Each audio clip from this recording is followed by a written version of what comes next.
Thinking of visiting the great city of Barcelona, Spain, but you don't know where to start? Well, I've got a quick 3-minute itinerary for you with the 5 must-see spots and 2 that you might want to steer clear of. Now, number 1 is the Sagrada Familia, the basilica that was designed by the amazing architect Antoni Gaudí back in 1882. It never did get completely finished, and in fact, they're still working on it. But to make sure you get in, you're going to need to buy your tickets ahead of time, at least a week or 2 in advance.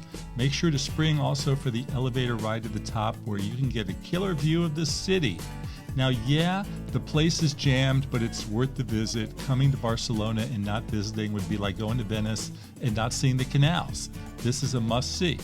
For information about how to photograph the Sagrada, check out our PhotowalksTV episode right here.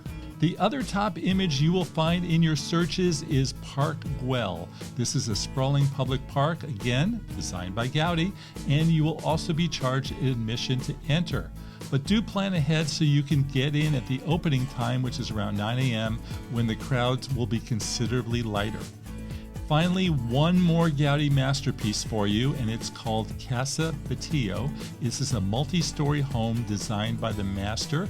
Again, when you buy your tickets ahead of time, be sure to get first showing of the day.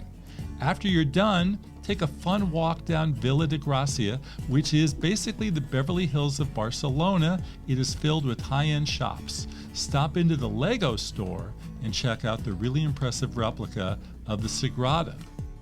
The final must-see of the itinerary is the huge Barcelona Cathedral on a square in the Gothic Quarter.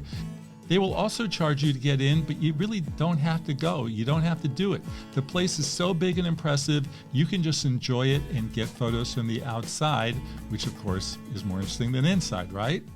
And if you happen to be there on a Sunday, and you should, this is when locals get together for an old-timey Catalonia dance with a live orchestra, and that happens to be free.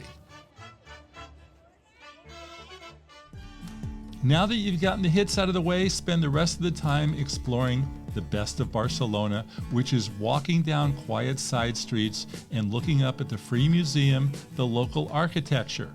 Have a light dinner of tapas. My favorite are the potato bravas and green peppers.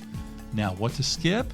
Well, you're going to go there anyway, but the Rambla is the long walkway where pickpockets and crowds are in full force. On the Rambla is the big Mercado, this giant market that is so overrun with tourists that you can barely move. There are many other smaller and way less crowded markets on the side streets, and again, that's where you should be anyway.